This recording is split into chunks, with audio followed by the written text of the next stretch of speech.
रही है राजधानी। इसलिए बहुत ज्यादा कहता अपनी वाणी को विराम देता हूँ। जयपुर, जय सो, अखंड भारत, श्रेष्ठ भारत, नैतिक भारत, जय भारत।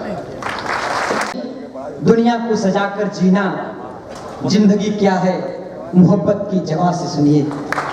आइए अब मैं आमंत्रित कर रहा हूँ आज के सभा के मुख्य अतिथि बिहार के मुख्यमंत्री माननीय नीतीश कुमार जी को। युवक का फर्ज है सोतों को जगाते रहिए, रात भर गश्त में आवाज लगाते रहिए। आदतें आपकी मिलती है फरिश्तों से, बहुत खुद को मुमकिन हो तो लोगों से बचाते रहिए। आपके बीच जोरदार तालियों के साथ आज के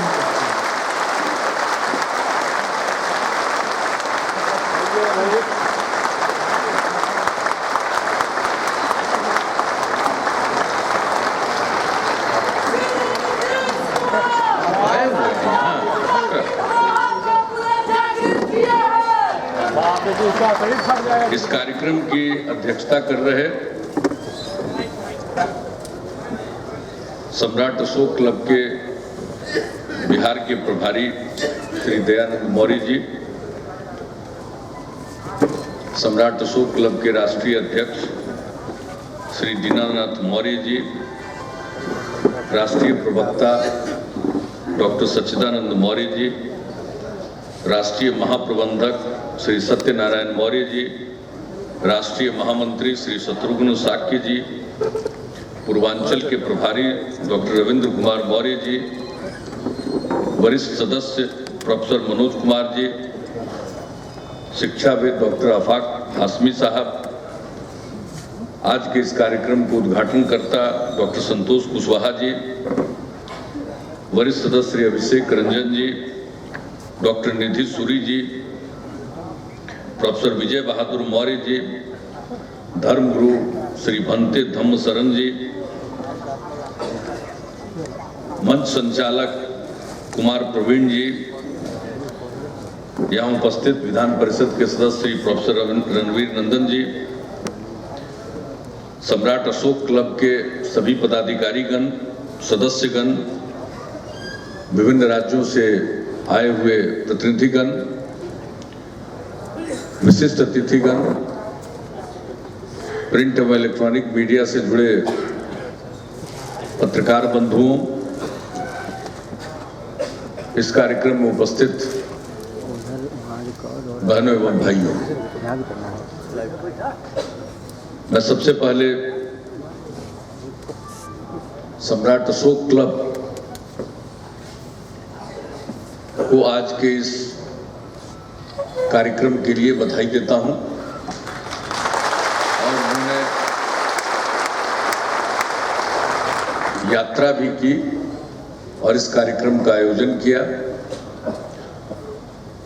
और सब यहां पूरे उत्साह के साथ इस कार्यक्रम में भाग ले रहे हैं।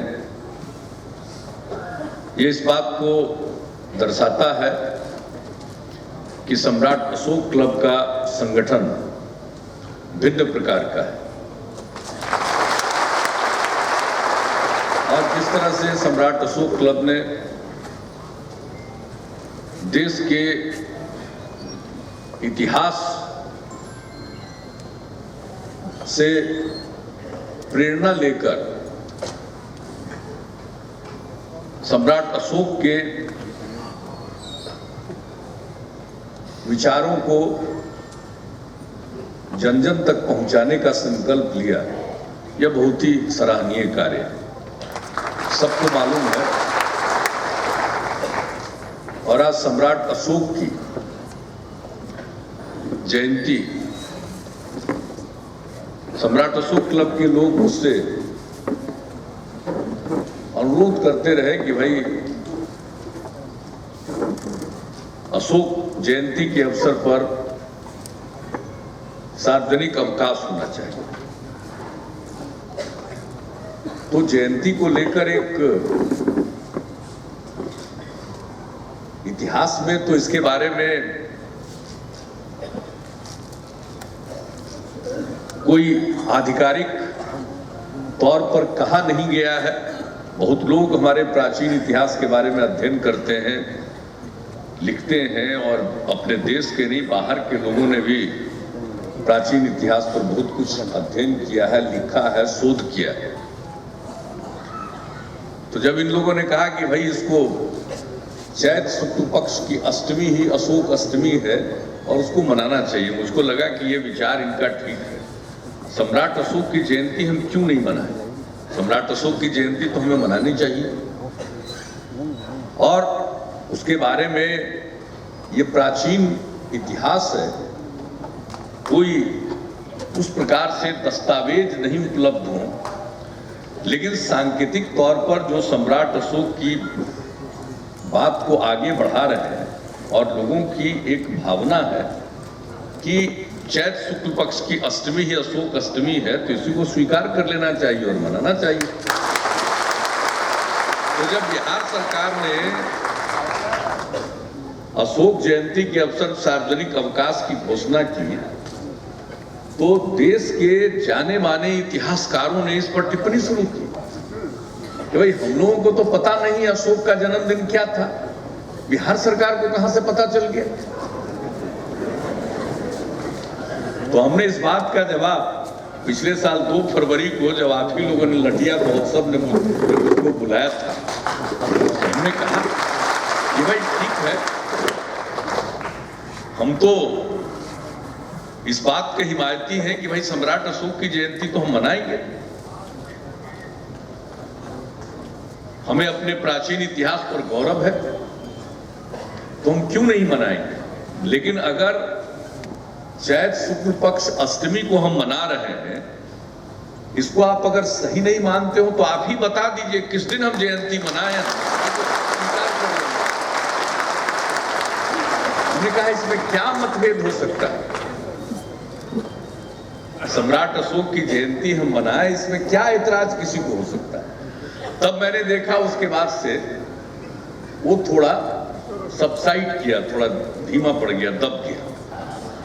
उसके बाद जब पिछले साल ये 14 अप्रैल को पड़ गया, ये तो चैत शुक्ल पक्ष अष्टमी है, वो किसी दिन पड़े, आज 4 अप्रैल है, पिछली बार कोई और तारीख होगी, क्योंकि ये तो ईस्वी सन से प्रभाव है नहीं, ये तो चैत शुक्ल पक्ष अष्टमी है, ये इसमें कोई तारीख हो सकता है। तो एक यह भी प्रयास हुआ कि 14 अप्रैल बाबा साहब भीमराव अंबेडकर की जयंती है, तो उस नाते उससे भी जोड़ करके ये कोशिश हुई कि बिहार सरकार को इसके लिए दोष दिया जाए कि भाई अंबेडकर साहब की जयंती है, उसको ये डाइल्यूट करने की कोशिश कर रहे हैं। अरे भाई, सम्राट अशोक क्लब के लोग तो संविधान की पूजा करते हैं, और डॉक्टर बाबा साहब भीमराव अंबेडकर को पूरा देश संविधान का निर्माता मानता है, रचयिता मानता है, तो क्या विरोध हो सकता है। और पिछली बार अगर 14 अप्रैल था तो आज 4 अप्रैल हो गई। तो तरह तरह से ये कोशिश जरूर हुई, लेकिन बड़ी खुशी है अगर पिछले वर्ष इस बात को लेकर के विवाद उत्पन्न किया जा रहा था अपने अपने ढंग से, लेकिन इस बार सब लोगों ने मान लिया। कोई एक दिन पहले, कोई एक दिन बाद जयंती मना रहा। ये तो बड़ा अच्छा सुझाव दिया सम्राट अशोक क्लब ने, जिसको हमने स्वीकार किया। अब देखिए, ये तो आपकी वैचारिक जीत हो गई, भावनात्मक जीत भी हो गई। अब अशोक के विचार को आगे बढ़ाइए। अगर बिहार सरकार ने अशोक अष्टमी मनाने का, जयंती मनाने का निर्णय लिया, तो इसके पीछे तो मांग आप ही की थी, प्रभाव आप ही का है, उसी के आधार पर हम लोगों ने यह निर्णय लिया। तो आज आपका यह आयोजन हो रहा, जो भी हो, यहां पर हम लोग जिस ढंग से सम्राट अशोक को याद कर रहे हैं, अपने प्राचीन इतिहास से गौरव का अनुभव कर रहे हैं, यही वही पाटलिपुत्र है, आज पटना के नाम से जाना जाता है। उस समय सम्राट अशोक तो बहुत बड़े योद्धा थे, वो तो जिधर नजर दौड़ा रहे थे वहां तक वो मगध साम्राज्य का विस्तार कर रहे थे, अपने साम्राज्य का विस्तार कर रहे थे। कलिंग विजय के बाद उनको इस बात का एहसास हो गया कि भाई युद्ध के द्वारा हम अपना विस्तार न करें, हम धम्म के द्वारा अपना विस्तार करें। वहां से उनको जो प्रेरणा मिली है, ये मामूली बात है। उस आदमी ने अपनी ताकत दिखाई, लेकिन उसके बाद जो उनके मन में ये विचार आया और जब उन्होंने प्रेम का, सद्भाव का, सहिष्णुता का, सत्य का, अहिंसा का मार्ग अपना लिया, तो फिर वो धम्म अशोका के नाम से जाने गए, बिलवेड ऑफ द गॉड्स, देवानाम प्रिय, प्रियदर्शी अशोक। यानी जितने शिलालेख लिखे गए हैं सब में आप देखिए तो जो भी अभी जो मिल पाया और जिसमें होगा तो सब में तो देवानाम प्रिय है, बिलवेड ऑफ द गॉड्स। उन्होंने सब धर्म का सम्मान किया और लोगों के बीच जो अपनी बात रखी और जिस ढंग से उसके बाद राजकाज का संचालन किया और इस भावना को आगे बढ़ाया। लेकिन आज हम एक बात जरूर कहना चाहते हैं, जहां तक विचार का प्रश्न है, आप लोगों ने बहुत सारी बातों की चर्चा की है और एक तो अभी कह दिया आप लोगों ने, और ये सच है कि जो सम्राट अशोक की धम्म नीति कहिए, उसमें तो सुरापान निषेध की बात है और हमने तो कुछ किया नहीं, हम तो उसी को कर चुके। गांधी जी, आधुनिक युग में गांधी जी उसके खिलाफ, चंपारण सत्याग्रह का 100वां साल, गुरु गोविंद सिंह जी महाराज का 350वां जन्मोत्सव और सम्राट अशोक की भूमि पाटलिपुत्र। उन्होंने तो कहा कि सुरापान निषेध होना चाहिए। तो हमको इस बात का एहसास हुआ कि भाई अब ये मौका है, अब इसी समय हम लोगों को मद्य निषेध की तरफ बढ़ना चाहिए, शराब को बंद करना चाहिए, तो बंद कर दिया। और आज इसका कितना व्यापक असर है समाज पर, बहुत लोगों को इसकी कल्पना नहीं है। जब तक लोग यहाँ के गांव में, कस्बों में और गरीब लोगों से बात नहीं करेंगे, तब तक उनको इस बात का एहसास नहीं होगा कि कितना बड़ा काम हुआ। अरे चंद अमीर लोग, कुछ पढ़े लिखे लोग जो इन चीजों को कि हम जो चाहे खाएं, जो चाहे पिए, अपनी लिबर्टी से जोड़कर देखते हैं। अरे भाई जो खाना हो खाइए, जो पीना हो पीजिए, शराब मत पीजिए, क्योंकि शराब पीना मौलिक अधिकार नहीं है। जो संविधान जिसको इन्होंने रख करके पूजनीय घोषित किया, उस संविधान में लिखा हुआ ये मौलिक अधिकार नहीं है। और सुप्रीम कोर्ट ने भी व्याख्या की कि भाई शराब पीना न तो मौलिक अधिकार है, न शराब का कारोबार करना मौलिक अधिकार है। लेकिन चंद लोग हैं जो अपने चक्कर में कि भाई हम लेते हैं तो क्यों इस पर पाबंदी लगे, इस चक्कर में भूल जाते हैं कि लाखों परिवार किस तरह से बर्बाद हो रहे हैं। भाई जो अमीर लोग हैं, बड़े लोग हैं, उसमें भी सभी नहीं, सभी अमीर और सभी पढ़े लिखे लोग नहीं, उसमें से चंद गिने चुने लोग, पढ़े लिखे और अमीरों में भी कुछ ही लोग हैं। ज्यादातर लोग तो इसके पक्षधर हैं कि शराब बंद होना चाहिए। अब वो जाकर देख तो ले क्या हालत लोगों की थी। गरीब आदमी अपनी गाढ़ी कमाई का बड़ा हिस्सा शराब में गंवा देता था। उसके परिवार की हालत दयनीय थी, बच्चे ठीक से पढ़ नहीं पा रहे थे, उनको पहनने के लिए वो कपड़ा नहीं दे पाते थे। और एक बात आप सब लोगों को जानना चाहिए, तो कि चूंकि आप एक बहुत ही संगठित ढंग से इन बातों पर ध्यान देते हैं और इन बातों का प्रचार करते हैं, तो आप जरा देख लीजिए कितना बड़ा प्रभाव पड़ा है। आज जब से शराब बंद हुआ तो दूध की खपत बढ़ गई, मिठाई की बिक्री बढ़ गई, कपड़े की बिक्री बढ़ गई, सिले सिलाए कपड़ों की बिक्री बढ़ गई, सिलाई मशीन की बिक्री बढ़ गई। सिलाई मशीन की बिक्री क्यों बढ़ी? इसलिए कपड़ा सिलाने वाले अब ज्यादा हैं, कपड़ा लोग सिला रहे। शराब पीकर गंवा देते थे, अपने लिए वो ठीक ढंग से अपना और अपने परिवार के लोगों को वस्त्र भी नहीं दे पाते थे। आज वो स्थिति शुरू हो गई और देख लीजिए, प्रतिदिन जाइए कहाँ। आज ही कोई बता रहा था मुझको, आज ही कोई सज्जन कह रहे थे मुझको कि भाई कोई गरीब आदमी है, सफाई करता था और पैसा कमाता था सफाई करके, और वो पैसा वो शराब पीकर गंवा देता था और वहीं सड़क किनारे लेट जाता था। अब आज जो वो काम कर रहा है उसको 400 रुपया 500 रुपया आमदनी हो रही है, और बता रहे थे कि दो व्यक्ति आपस में बात करते जा रहा था कि देखो अब शराब बंद हुआ तो ये पैसा हम लोगों का बच रहा है। उसके परिवार की हालत बेहतर है। शुरू में जो पीने के आदी थे वो बड़ा मेरे खिलाफ बोल रहे थे, लेकिन अब बड़ा प्रसन्न है, अब लोगों को खुशी हो रही है। आप कोई मामूली बात है। इसके पक्ष में सबसे बड़ी चीज है, जब इस तरह का कोई काम होगा, आप किन्हीं ने इनको, हमारे सच्चिदानंद मौर्य जी को किसी ने कह दिया होगा,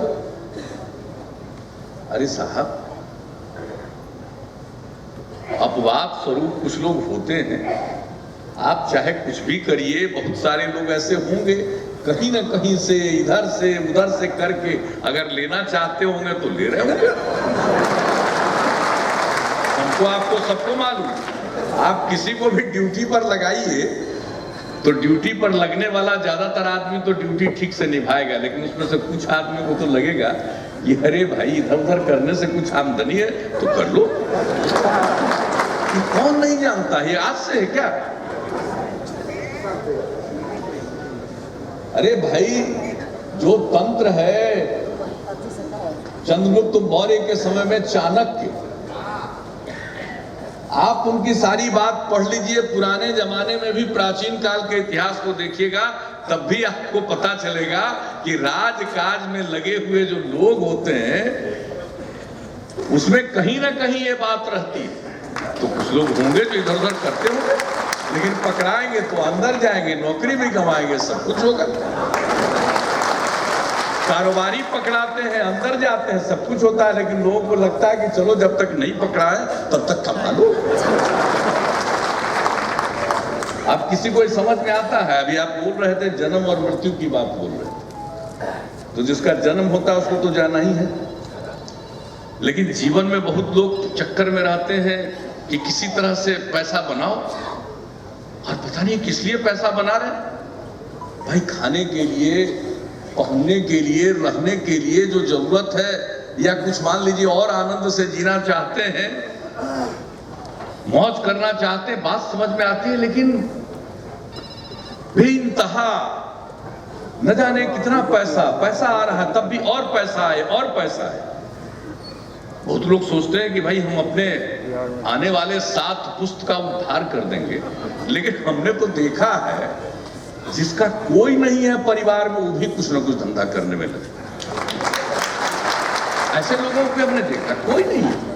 हमको कोई बताया कि बड़ा गड़बड़ करता है, पता चला किसको तो कोई नहीं है, बाल बच्चा कोई नहीं है, अकेला है, तो मैं तो क्या गड़बड़ कर रहा है भाई।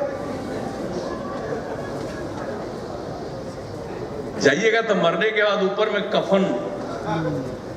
कफन में जेब होता है, कहाँ ले जाएगा? यहाँ कमा रहे हो, कफन तो में जेब होता नहीं है, लेकिन फिर भी ऐसी मानसिकता कुछ लोगों की होती है कि लोग धंधा करते ही है। तो ऐसी मानसिकता वालों को क्या, आप जन भावना जगाइए, अच्छी बात करिए, लोगों को इस बात का एहसास होगा।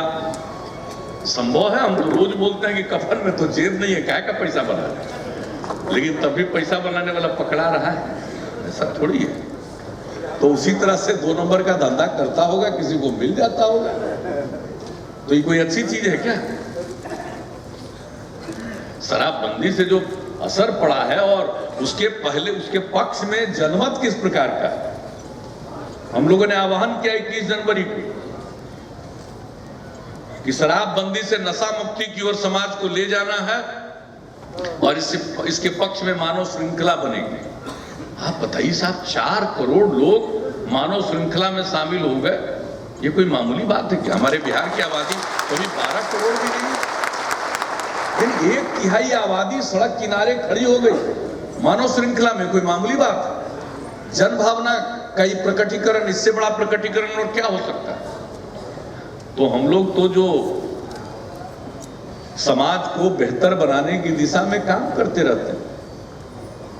अब एक बात मैंने आपके लठिया महोत्सव में भी कही थी और आज भी कह रहे, सब तरह की बात कर रहे हैं, शुद्धिकरण से लेकर के सब जानते ही। अरे आजकल तो कुछ पता नहीं क्या क्या, चुनाव के टाइम में लोग कहेंगे कुछ और चुनाव के बाद करेंगे कुछ। आपको मालूम है यही वो जगह है, यही श्री कृष्ण मेमोरियल हॉल है, यहीं से हम बोल रहे थे, महिलाओं का सम्मेलन था, भाषण देकर हम वहीं बैठे, इस कोने से 3-4 महिलाओं ने आवाज लगाई, शराब बंद कर दी। यहाँ आए और हमने ऐलान कर दिया कि अगली बार आएंगे तो शराब बंद कर दें। 9 जुलाई 2015 की बात है, अक्टूबर-नवंबर में चुनाव हुआ, नवंबर में रिजल्ट आया, बिहार के लोगों ने काम करने का मौका दिया तो पहला काम क्या, शराब बंद कर दिया। अरे भाई, जब कहते हैं तो उसको कीजिए, वरना मत कहिए। जो कहना चाहिए, जो कहते हैं उसको करके दिखाइए। लेकिन आजकल तो हो गया है, जैसे भी हो वैसे भी। अब लठिया महोत्सव में गए तो बहुत लोगों का उद्धार हो गया।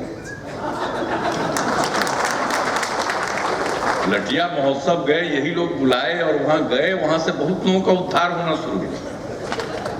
मन में तो सोचते होंगे कि अगर लठिया महोत्सव में हम नहीं गए होते तो बहुत लोग का उद्धार नहीं होता। किसको बनाना है तय नहीं हो रहा, लेकिन लगा कि अरे सम्राट अशोक क्लब में पहुंच गया, पता नहीं क्या होगा, तो तुरंत बना दिया। तो चलिए बना तो दिया, लेकिन सिर्फ बनाइए नहीं, कुछ काम भी करिए, काम भी होना चाहिए। हम लोग तो काम में विश्वास करते हैं और हम लोग को तो वो कला में माहिर नहीं है। लोग जिस कला में माहिर है, पता नहीं क्या क्या लोग करते हैं। लेकिन आप जानते ही हैं, यहाँ भी बहुत कुछ कहा गया था, लेकिन बिहार के लोगों की एकजुटता ऐसी थी कि उसका असर नहीं पड़ा।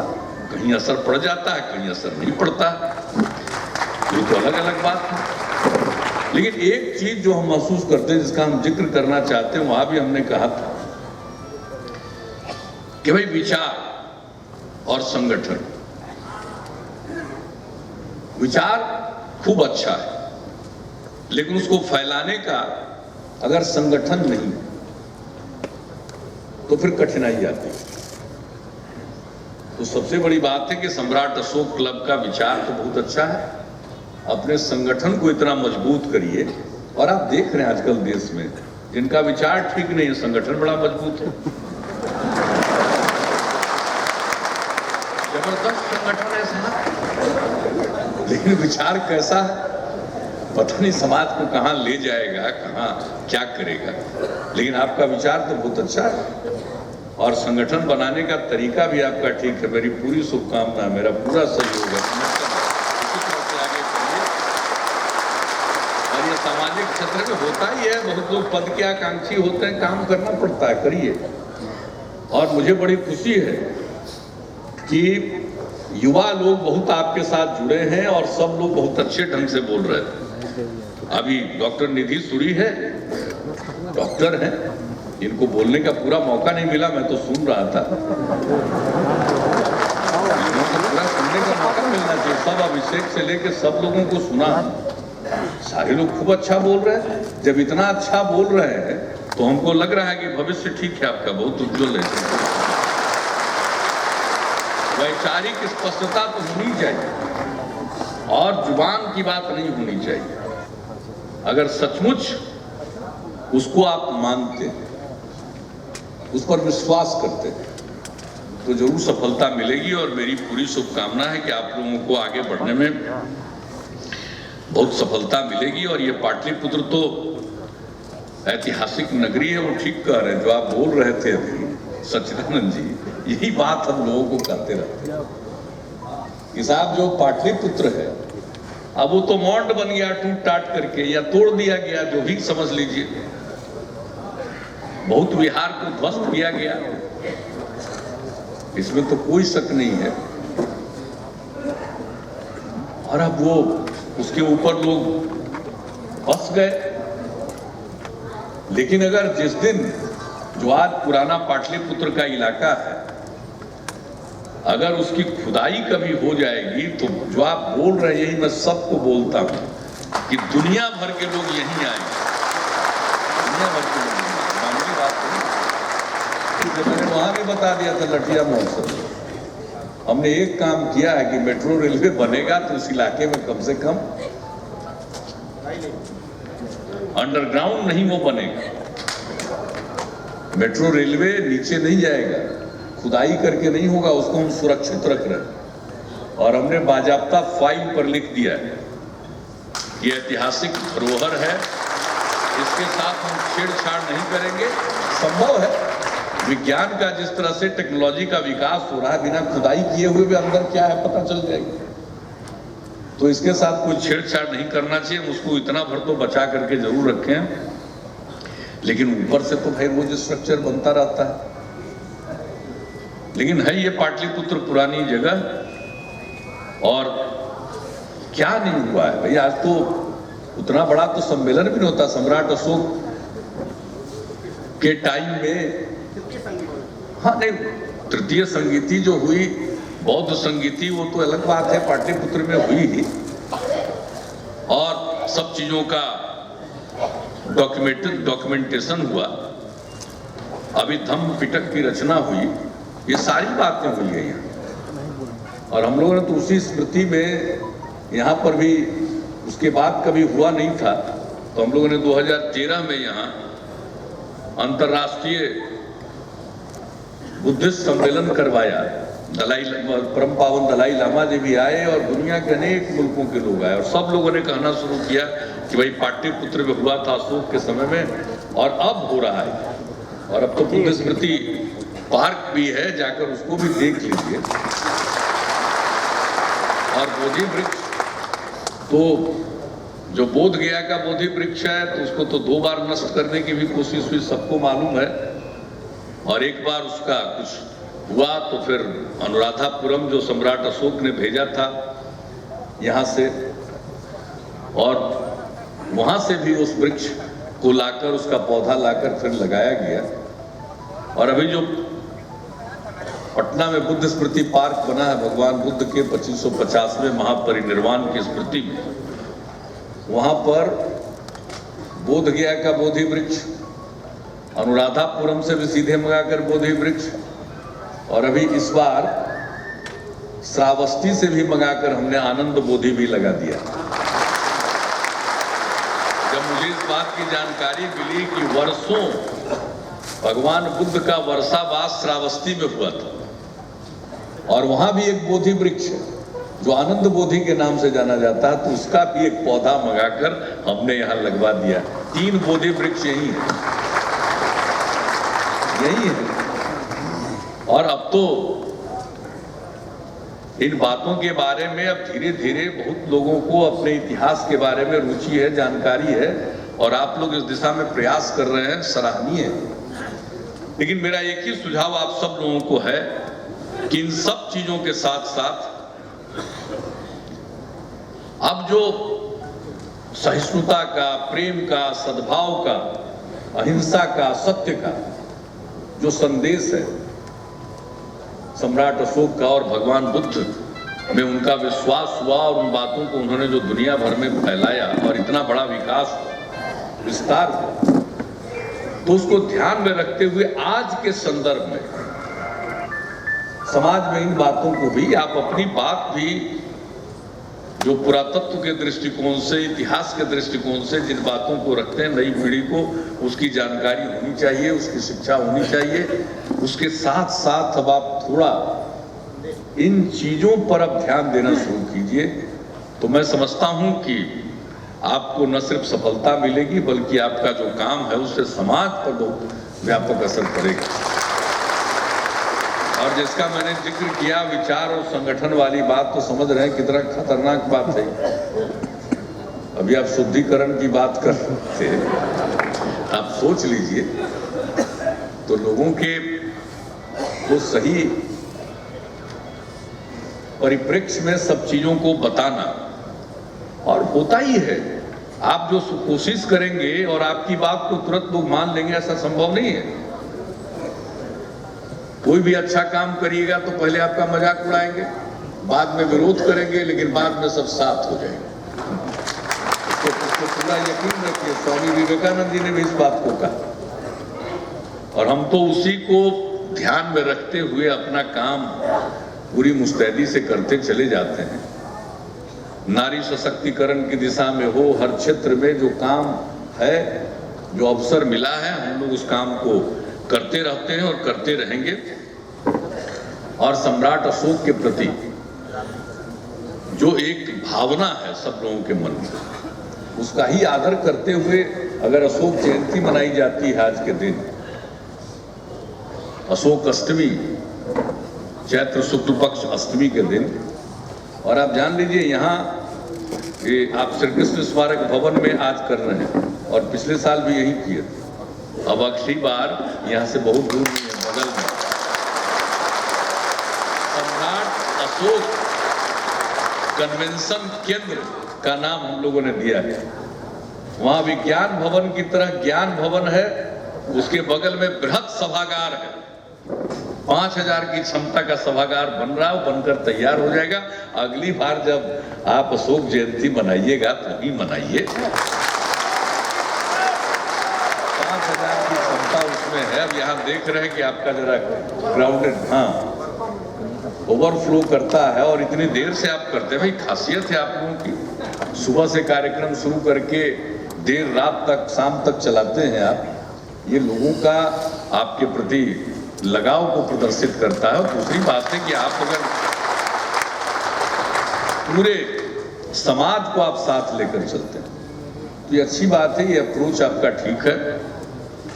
और मैं समझता हूं कि इस काम को आगे बढ़ाइए। और खुशी की बात है भाई, अब तो अशोक जयंती तो हो गया ना, अब देखिएगा वो दिन दूर नहीं है, कुछ दिन के बाद वहां भी हुआ है। ये मौलाना आजाद साहब, उनकी जयंती है 11 नवंबर। आप लोगों को मालूम है, लोग देश भर में मांग कर रहा था कि भाई 11 नवंबर को शिक्षा दिवस होना चाहिए। तो हमने कहा कि नहीं, ठीक बात है, तो शिक्षा के क्षेत्र में उन्होंने बहुत काम किया, और गांधी जी की जो बुनियादी शिक्षा है उसको बढ़ावा दिया, और आज देश में बहुत कुछ शिक्षा के क्षेत्र में हुआ आजाद भारत में। तो उसमें सबसे बड़ा योगदान किन्हीं का, तो मौलाना आजाद साहब का। तो मौलाना आजाद साहब का जन्मदिन 11 नवंबर, तो लोग चाहते थे, बड़ी लोगों की इच्छा थी कि भाई 11 नवंबर को शिक्षा दिवस के रूप में मनाया जाए। तो लोग कहते थे हमको कि भाई पूरे आप भी लिखिए, आप भी करिए। तो हमने कहा भाई लिखना पढ़ना तो अपनी जगह है, कम से कम बिहार में 11 नवंबर को शिक्षा दिवस हम मनाना शुरू किया। साहब, बिहार में 11 नवंबर को शिक्षा दिवस शुरू हुआ, अगले साल से केंद्र सरकार ने पूरे देश में शिक्षा दिवस को रूप में। तो चिंता मत करिए, अशोक जयंती का भी यही होने वाला है कुछ दिन के बाद।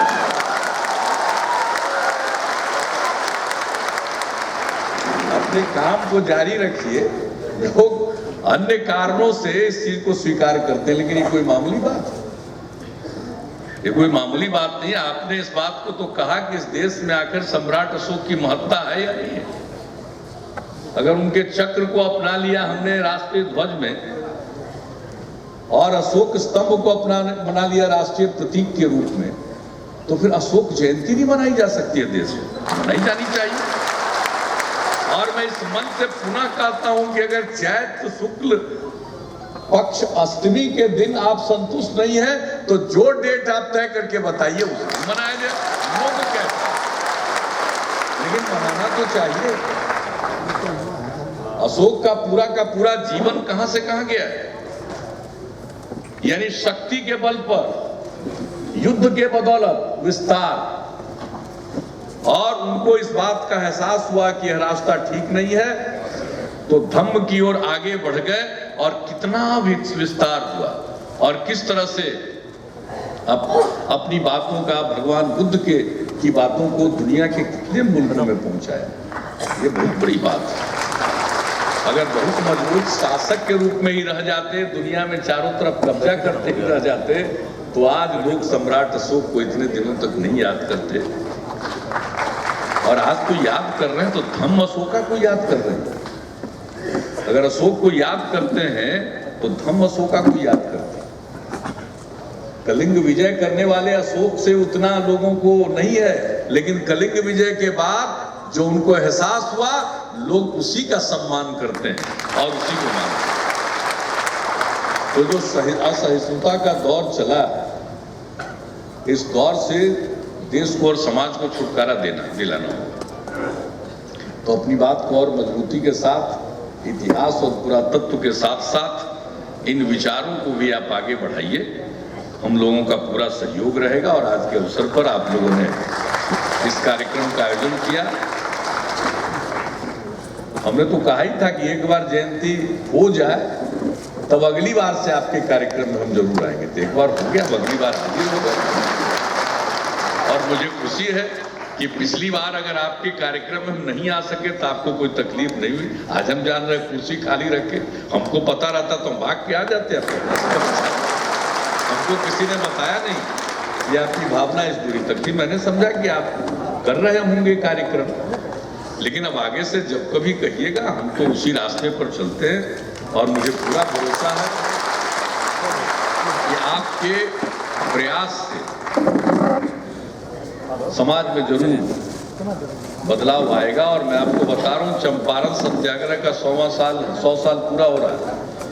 हम पूरे 1 वर्ष तक गांधी जी के विचारों को जन जन तक पहुंचाएंगे, घर घर तक पहुंचाएंगे, नई पीढ़ी को बताएंगे गांधी के क्या विचार थे। आज गांधी जी को सब सम्मान की दृष्टि से देखता। अगर गांधी जी के बारे में कोई उल्टा पुल्टा कहे तो बच्चा हो या बूढ़ा, किसी को अच्छा नहीं लगेगा। लेकिन गांधी जी के विचार क्या थे, उसके प्रति कोई उस तरह का लगाव नहीं। और हम इस 1 साल के अंदर इतना लगाव पैदा करेंगे, घर घर तक पहुंचा देंगे विचार को। और मुझको पूरा विश्वास है कि अगर 10% भी नई पीढ़ी के लोगों पर गांधी जी के विचार का असर हुआ, उसको उन्होंने आत्मसात कर लिया, तो समाज बदल जाएगा। और काम करते जाइए, कोई फर्क नहीं है। जो सम्राट अशोक का विचार था, जो भगवान बुद्ध की बात है, उन्हीं बातों को आगे बढ़ाते हुए हमारा संविधान है और महात्मा गांधी के विचार। तो इन सब में कोई अंतर विरोध नहीं। सबसे बड़ी बात है प्रेम हो, सद्भाव हो, सहिष्णुता हो, सत्य के मार्ग पर लोग चलें, अहिंसा को अपनाएं। और जो अहिंसा में ताकत है वो हिंसा में नहीं है। ये सम्राट अशोक के जीवन काल में ही ये बात साबित हो गई। हिंसा के बल पर कब्जा में जो ताकत थी, उससे बड़ी ताकत जब उसको छोड़कर अहिंसा के रास्ते पर गए, तो सम्राट अशोक तो दुनिया के जितने राजा हुए हैं सब में शीर्ष स्थान पर उनको माना जाता है। तो अहिंसा के बल। तो इन्हीं शब्दों के साथ आप सबके इस भव्य आयोजन के लिए, और सिर्फ आयोजन की भव्यता नहीं, मुझको लगता है कि एक संकल्प है। तो आपके अंदर जो एक संकल्प का भाव है पूरे संगठन के अंदर, इसका मैं अभिनंदन करता हूं। और इस काम को और तेजी से आप आगे बढ़ाइए, जन जन तक अपनी बात को पहुंचाते रहिए, प्रयत्न करते रहिए। लगातार प्रयत्न करने का ही फल निकलेगा। इन्हीं शब्दों के साथ मैं आप सबको धन्यवाद देते हुए अपनी बात समाप्त करता हूं।